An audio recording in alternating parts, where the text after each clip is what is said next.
Hola, ¿qué tal? Bienvenidos. Como siempre, me da muchísimo gusto saludarlos. Gracias por acompañarnos una vez más en el mundo del retail, procurando siempre llevar a todos en nuestra audiencia pues, los temas más importantes, los temas más relevantes y las afectaciones que pueden tener dentro del comercio detallista, que bueno, finalmente es el objetivo principal que nosotros tenemos a través de este espacio de información.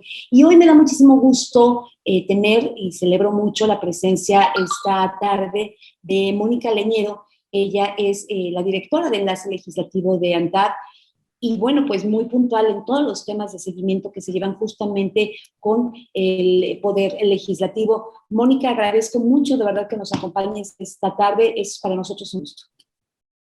Muchísimas gracias por la invitación, Gladys. Encantada de estar aquí en el programa. Al contrario, de verdad, para nosotros es un gusto porque hay muchos temas que son totales, que son muy importantes, que se llevan en diferentes ámbitos en nuestro país. Uno, sin duda, es el legislativo, la Cámara de Diputados y la Cámara de Senadores, donde se discuten pues reformas que tienen un impacto sin duda muy importante en toda la sociedad, pero también en todos los ámbitos, en el ámbito empresarial, en el ámbito educativo, en fin, en todos los ámbitos. Justamente este domingo pasado acaba de haber una reforma muy importante y una discusión muy importante en el Pleno de la Cámara de Diputados, donde pues justamente hubo una importante actividad desde muy temprano y hasta muy tarde, entrada a la noche, donde se pudo discutir esto que conocemos como la reforma energética y hubo algunas respuestas justamente este pasado domingo. Yo te preguntaría, Mónica, ¿cuál es precisamente la importancia de la reforma que se discutió este domingo pasado en la Cámara de Diputados? Mira, hablando de reforma eléctrica concretamente, que fue básicamente en donde se centró la discusión, esta es una reforma muy relevante. Esta fue una reforma, una propuesta, una iniciativa de reforma constitucional que presentó el presidente de la República. De haberse aprobado, hubiera tenido impactos muy graves.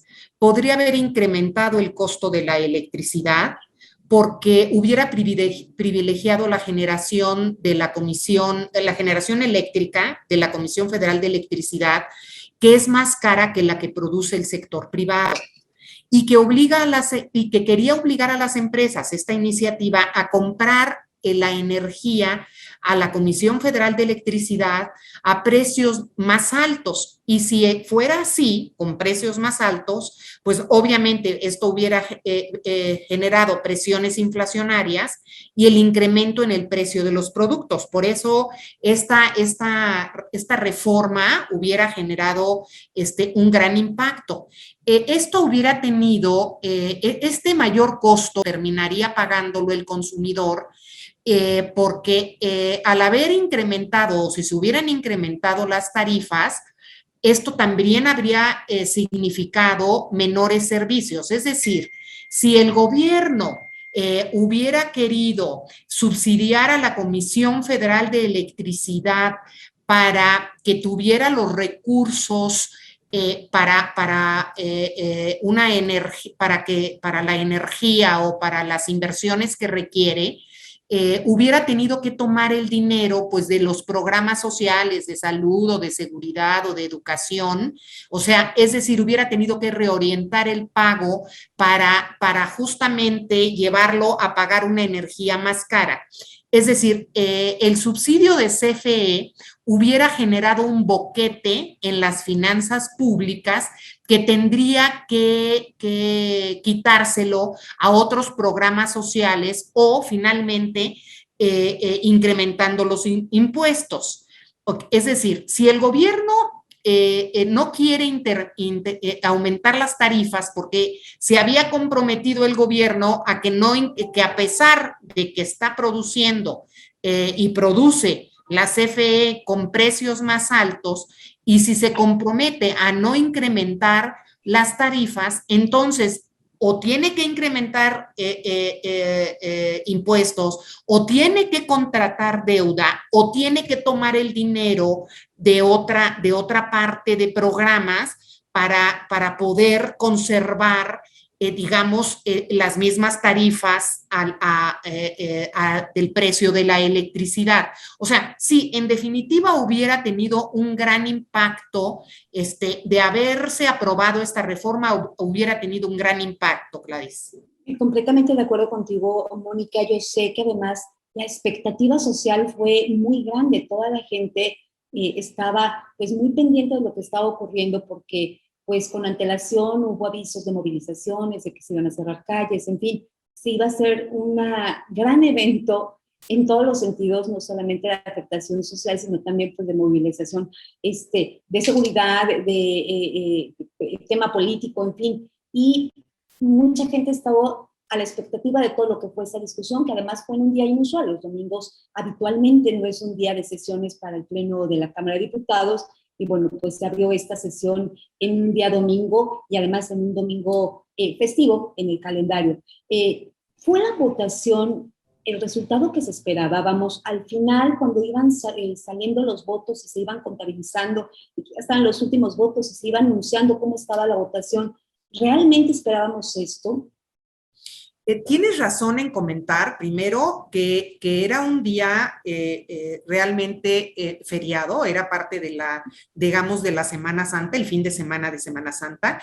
Habían incluso ya pospuesto la discusión y aprobación de esta iniciativa. Los propios diputados tuvieron que irse a dormir un día antes al Congreso para no tener la obstrucción de manifestaciones, etcétera, que les impidieran la entrada al recinto y poder hacer la votación tal como cada uno de ellos tenía previsto, cada uno de los diputados. Entonces sí tuvo muchísima expectativa. Y como tú comentas, ¿no? Que si, si era el resultado esperado, ¿no? El de la votación. Bueno, aquí habría que decir que dado que esta era una iniciativa del presidente López Obrador y que reformaba 3 artículos constitucionales, el 25, el 27 y el 28, al ser constitucional, la votación requiere 2/3 partes de los votos de los diputados presentes. Entonces, hubo previamente una gran discusión para ver cómo tenía que quedar la iniciativa, o sea, qué modificaciones se le iban a hacer a la iniciativa que se presentaría a través de un dictamen, obviamente, para ser votada en el pleno del Congreso. Entonces, se empezaron a dar negociaciones de los diferentes partidos políticos para hacer las modificaciones. Hubo muchísimos foros en el propio Congreso, en la Cámara de Diputados, y otros muchos que se hicieron por otros grupos y por académicos, etcétera. Y pues se hicieron muchísimas propuestas y se intentaron hacer modificaciones diferentes, pero al final el presidente resolvió que a su iniciativa no le moverían ni una coma. Entonces no se tomaron, digamos, ninguna de las consideraciones que se hicieron en todos estos foros en donde se trajeron especialistas. Y al no tomarse en cuenta ninguna propuesta de las que se hicieron, entonces los partidos de oposición resolvieron su voto en contra. Entonces, se esperaba, obviamente, dada esta cuestión de no moverle ni una coma a la iniciativa del presidente, que entonces Morena y sus aliados, es decir, el Partido del Trabajo y el Partido Verde Ecologista, votaran a favor de la iniciativa del presidente. Así fue, y votaron entonces con 275 votos a favor con esta alianza. Y la oposición, que en este caso a la iniciativa, que fue el PRI, el PAN, el PRD y Movimiento Ciudadano, presentaron 223 votos en contra. Por lo tanto, no alcanzó la iniciativa las 2/3 de los votos de los diputados presentes. Y esto hizo que se desechara el dictamen y por lo tanto se desechó la propuesta de la reforma a los artículos constitucionales. Sin duda el tema legislativo es un tema pues, complicado para el común denominador de las personas. Vamos, todo el mundo no necesariamente sabe exactamente cómo se hace esta aprobación en ambas cámaras, porque cuando son reformas constitucionales, pues no solamente una cámara la que lo tiene que aprobar, sino que tiene que pasar tanto como para la Cámara de Diputados como para el Senado de la República. Y bueno, vamos, hasta después se tiene que ir a recorrer los estados para que podamos saber exactamente. Vamos, el proceso legislativo es un tema que no todo el mundo domina. Exactamente lo que pasó el domingo, ¿en qué turno quedó? ¿Qué pasa con esa iniciativa? Ya no fue aprobada en el Pleno de la Cámara de Diputados. Ahí queda concluido el asunto. Se podría presentar nuevamente con algunas reformas o con algunos cambios ahora en Cámara de Senadores. ¿Cuál es el proceso legislativo que seguirá? Sí, al presentarse la iniciativa en la Cámara de Diputados, es turnada a comisiones. La Cámara está formada o está organizada por una serie de comisiones. En este caso, esta iniciativa fue turnada a la Comisión de Energía y a la Comisión de Puntos Constitucionales. En estas comisiones fue discutida por sus diputados integrantes, quienes hicieron un dictamen, elaboraron un dictamen. Y este dictamen fue el que se presentó al Pleno de la Cámara de Diputados, que está compuesta por 500 diputados. Y esta fue la discusión que se dio el domingo pasado. Efectivamente, al desecharse el dictamen porque no alcanzó los votos de las 2/3 con esto ya concluye el proceso legislativo. Es decir, ya no pasa al Senado y se desecha completamente, concluye su proceso, ya no continúa. Ahora, a la pregunta de si podría volver a ser presentada con algunos cambios, sí puede volver a ser presentada y puede ser presentada, por ejemplo, en el Senado, pero aquí la cuestión es que es poco probable que así sea, puesto que ya se dieron cuenta que no cuentan con los votos suficientes y no contarían con ellos ni en la Cámara de Diputados ni en el Senado si se mantienen las mismas alianzas. Es decir, si por un lado la alianza de Morena es el Partido del Trabajo y el Partido Verde Ecologista, y si por otra parte las alianzas de oposición a esta iniciativa siguen siendo el PRI, el PAN, el PRD y Movimiento Ciudadano, no alcanzarían las 2/3 de los votos. Entonces, pues obviamente ellos al no contar con los votos suficientes, pues es muy poco probable que volvieran a presentar la iniciativa, porque volverían a perder, sería desechada nuevamente y sería un revés para Morena y para el presidente de la República. Esta pregunta pues va muy ligada justamente a esto, porque pues es una iniciativa que presentó el presidente, es una iniciativa que viene, bueno, pues directamente del Ejecutivo Federal. En este caso tiene carácter de preferente, es una iniciativa preferente por haber sido presentada justamente por el presidente de la República. Esta iniciativa no puede ser presentada como preferente por el presidente porque modifica la Constitución.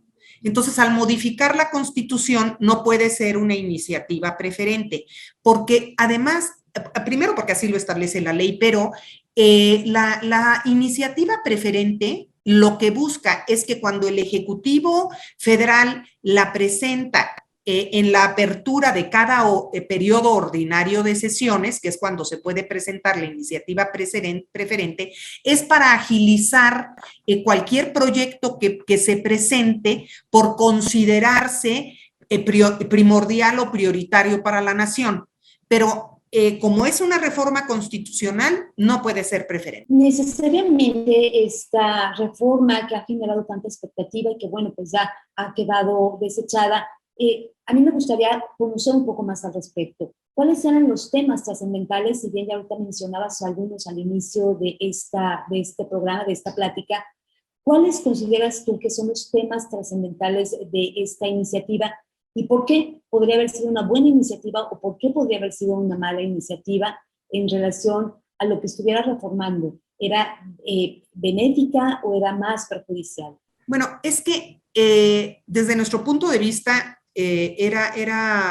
no era una iniciativa positiva porque el objetivo de esta iniciativa era cambiar el modelo eléctrico nacional y que la Comisión Federal de Electricidad recuperara el control y el abastecimiento del sistema eléctrico nacional.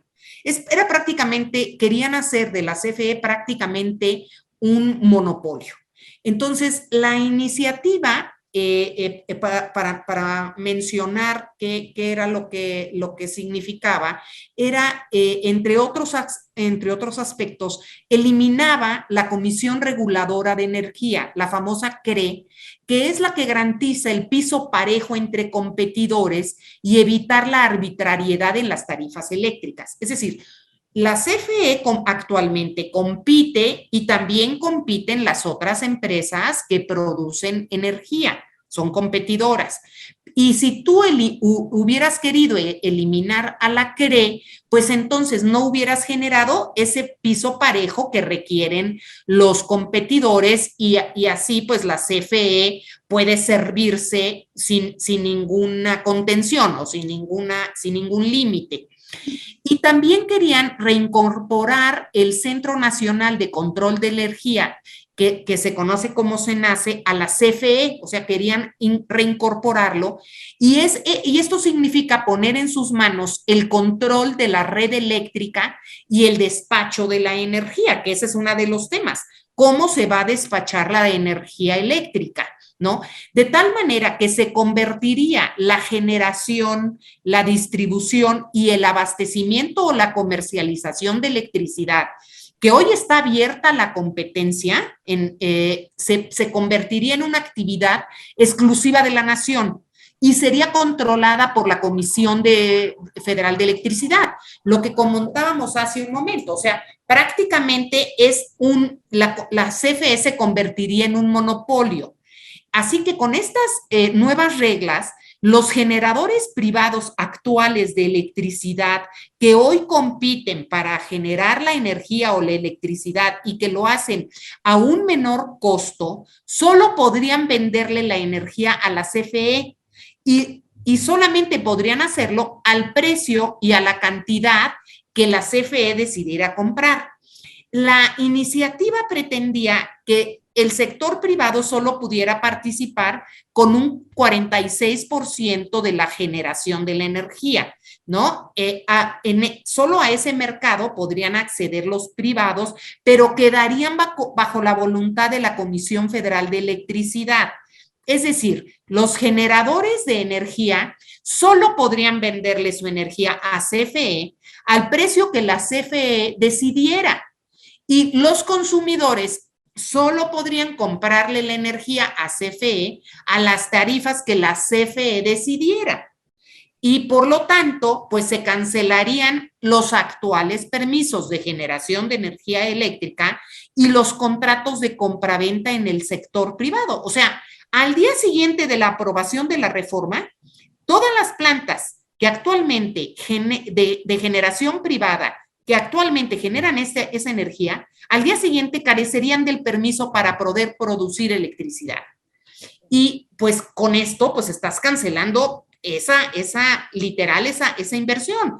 Adicionalmente, cancelarías los certificados de energías limpias y la CFE determinaría las tarifas de las redes de transmisión y distribución, así como las tarifas para los usuarios finales. Entonces, aquí lo que va a pasar es, se invertiría el orden del despacho eléctrico para privilegiar a las plantas de la CFE por encima de las plantas de la iniciativa privada, que son de energía limpia, más barata, más competitiva, y se privilegiaría a la CFE con el 54% de la generación total de la energía requerida. O sea, aquí la cuestión es que primero entraría el despacho de la CFE, que él se daría a sí mismo el despacho primero de la energía, aunque esta energía fuera sucia o fuera más cara o fuera menos competitiva.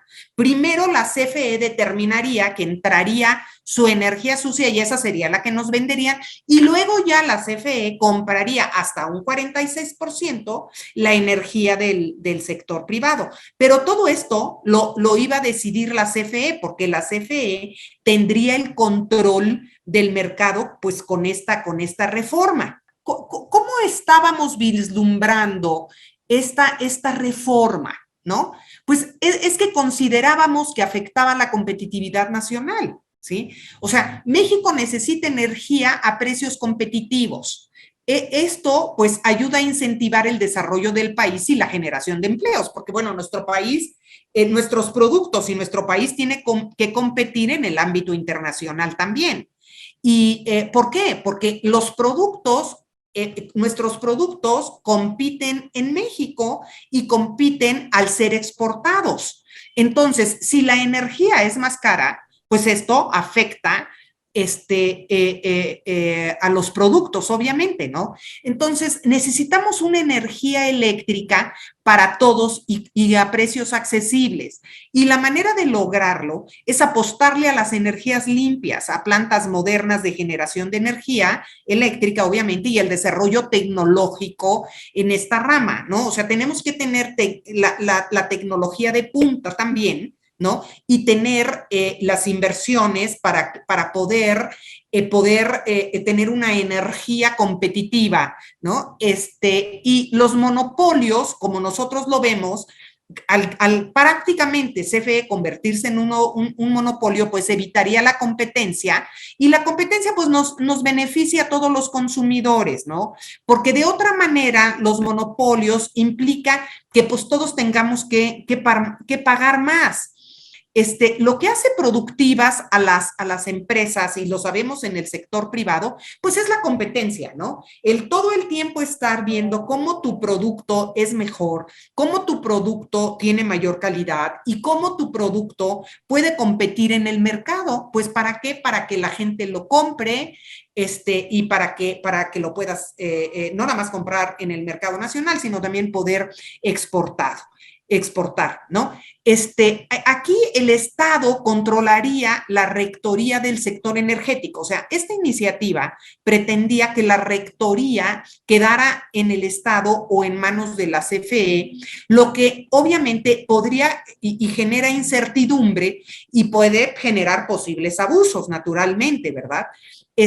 Ahora, la reforma podría redundar, obviamente, al no tener energía suficiente, porque no tienes las inversiones suficientes. O sea, de repente convertirte en un monopolio, pues también requiere que tú tengas toda la energía, o sea, que tú puedas tener toda la producción de energía que se requiere, que te demandan, ¿no? Si no la tienes, ¿no? Entonces eso puede redundar en apagones. Ya hemos sufrido apagones en el país, en diferentes zonas o regiones. Puede redundar en apagones, en desabasto, y obviamente la CFE no puede sola, porque se requieren enormes inversiones, ¿no? Entonces, bueno, esto es una de las cuestiones que nosotros como sector privado pues observábamos, y las empresas así, con este modelo, serían menos competitivas. Si son menos competitivas, pues hay pérdida de empleos, obviamente, y también pérdida de recaudación para el mismo gobierno, ¿no? mantener un mismo nivel de suministro eléctrico que garantice el crecimiento industrial, porque al crecer el país, pues va demandando más y más energía, ¿no? No nada más el sector industrial, sino también el sector comercial, ¿no? Y la inversión en el sector y la inversión que tiene que darse son inversiones cuantiosas y sobre todo también en el uso de tecnologías de punta. Sin duda, este tema no solamente tiene los ojos puestos de México, no solamente es un tema que como país nos importa evidentemente muchísimo, sino que además, bueno, pues tiene una importancia a nivel internacional porque hubo posturas de otros países en relación a lo que se estaba discutiendo en México y a qué pasaría en caso de aprobarse o en caso de no ser aprobada. Esta reforma tocaba algunos acuerdos internacionales, tocaba algunos intereses en común de cosas signadas que tenemos con otros países. Sí, efectivamente, Gladys, es una pregunta muy, muy importante. Si esta iniciativa del presidente se hubiera aprobado, entonces se hubieran dado, por tanto, la cancelación de permisos y contratos, y al hacerlo, pues obviamente eso hubiera afectado la inversión, porque para que la inversión llegue a México debe existir certidumbre jurídica. Si tú cancelas permisos y contratos, pues estás atentando contra el Estado de Derecho, ¿no? Y la inversión realizada, la que ya está en el país, se perdería. Y no, obviamente, y no se obtendría el rendimiento esperado de esa inversión, lo que representaría una grave afectación para las empresas inversionistas. Esta reforma hubiera afectado de manera retroactiva a quien había creído pues, en nuestro país y había invertido en energía limpia y ha generado empleos, obviamente, ¿no? Y las inversiones en este rubro, pues han permitido al país contar con un mejor servicio de energía eléctrica, es decir, que tengamos, que podamos, que nuestra demanda sea cubierta y también que sea cubierta a precios razonables y que esta energía, pues, provenga de energías limpias, ¿no? Si se hubieran cancelado contratos entre privados o entre privados y la Comisión Federal de Electricidad, pues hubiera llevado a la quiebra a proyectos que hicieron su estructuración financiera bajo las reglas que estaban vigentes cuando vinieron a invertir, ¿no? O sea, si tú de repente pues les cancelas los permisos, ¿no? Pues estás generando una gran afectación. Esto pues es muy importante porque nosotros tenemos que respetar los acuerdos y los tratados internacionales de libre comercio en materia energética. El incumplimiento que se habría generado hubiera tenido graves consecuencias para el país. Nos hubieran obligado a impuestos compensatorios como aranceles a las exportaciones, o pudo haber degradado el grado de inversión del país, o eso nos pudo haber afectado en intereses más altos. Las empresas obviamente nos hubieran demandado, hubiéramos tenido que ir a paneles internacionales, y finalmente hubiera redundado en el desprestigio del país. Y eso genera, pues, que otros sectores que quieran invertir en el país, pues lo piensen dos veces, porque digan, no, pues ahí se violan los acuerdos y los tratados internacionales, es un riesgo invertir ahí. Es un asunto delicado. En los temas que estás mencionando, Mónica, algo que llamó también mucho la atención y que concentró gran parte de la discusión o mucho tiempo de esta discusión tiene que ver justamente con el medio ambiente, con toda esta parte de las energías limpias, de cómo lo estamos trabajando, de qué es lo que estamos esperando. ¿Qué nos puedes comentar al respecto de esto? Este es un tema hoy en día muy importante, concientiza a todo el mundo, no es una cuestión solamente de un país, sino todo el mundo estamos enfocados a poder tener un medio ambiente muchísimo más amigable o al menos reestructurar o no seguirlo dañando. ¿Qué nos comentas al respecto? Sí, sí, efectivamente hay compromisos internacionales. Mira, México suscribió el Acuerdo de París y asumió el compromiso de que en el 2024 el 35% de la energía que se produjera en el país fuera energía limpia. Esta iniciativa que se presentó, daba prioridad a centrales generadoras de la Comisión Federal de Electricidad que no solo producen a costos más elevados, sino que lo hacen a partir del carbón o del diésel o del combustóleo, que son altamente contaminantes. Con esta reforma, México hubiera apostado a energías sucias que afectan gravemente al medio ambiente y a la salud de la población, por supuesto. Concretamente y hablando al respecto del sector comercial, y voy a hacer hincapié, pues obviamente a lo que a nosotros nos importa, que es la ANTAD, ¿cuál era la posición que se tenía previo a esta reforma y cuál es la posición que mantenemos en estos momentos? Sí, mira, por un lado, el 40% del consumo de energía en tiendas asociadas a la ANTAD, más o menos, se da bajo esquemas de autoabasto. Es decir, generamos nuestra propia energía, ¿no? Esto ya sea porque tenemos una asociación o somos socios de empresas que producen la energía, o sea, producimos también, y también incluye la instalación de paneles solares, etcétera, ¿no? O sea, adicionalmente producimos y consumimos en el sitio, o sea, producimos energía y la consumimos en el sitio, ¿no? Y en menor medida también se adquiere energía de terceros como suministradores calificados. Entonces, de aprobarse la reforma en los términos que estaba presentada por el presidente y que quería que se aprobara en el dictamen, porque así decidieron al final que se aprobara sin cambiarle una coma, el sector comercial moderno del país hubiera tenido una afectación de entre un 30 y un 40% en el costo de la energía. ¿Sí? La energía eléctrica representa el tercer gasto más importante dentro de la estructura de costo en el comercio, porque usamos refrigeración, iluminación, aires acondicionados, etcétera, ¿no? Entonces, el alza en las tarifas indudablemente hubiera provocado incrementos en el precio del producto, porque si te incrementa un insumo importante como es la luz, pues esto tú como empresa lo repercutes pues entonces en los precios de los productos, y esto podría afectar a los consumidores y naturalmente sobre todo a los de menores ingresos, ¿no? Entonces, es que la energía eléctrica representa entre 2 y el 3% del costo total de las empresas o de las cadenas asociadas a la ANTAD. Y tú me preguntas, bueno, ¿qué sigue? ¿Cuál es el compromiso del sector? Bueno, la inversión, indudablemente hay un compromiso siempre de inversión, siempre de tener nuevas tecnologías, de que siempre mantenemos, somos muy cuidadosos en todas y tenemos mucho compromiso con nuestros clientes, ¿no?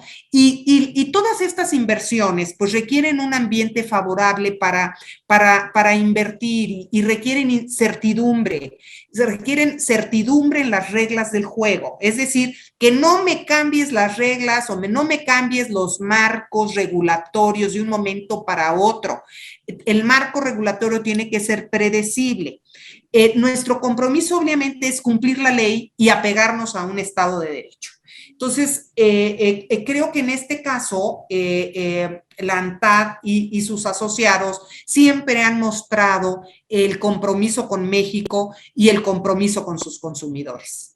Pues con este compromiso y con estas palabras, Mónica, pues no me resta más que agradecer, de verdad creo que nos has hecho una panorama muy claro de cuál ha sido la situación, lo que justamente ocurrió este domingo, la expectativa del sector, bueno, lo que viene que también es muy importante, y además esta importante actuación que tiene la ANTAD en este acompañamiento que hace ante el Poder Legislativo justamente a todas las empresas, a todos los asociados para poder, pues, ser voz, acomodar, platicar, negociar, saber exactamente por dónde van las cosas, tomar las previsiones que se vayan necesitando para el sector, y evidentemente todo esto es pues en beneficio del sector que genera empleos, que genera riqueza en nuestro país, pero también en beneficio de todos los consumidores, porque de estas decisiones, pues depende mucho el precio final de los productos, como bien lo señalabas hace un momento.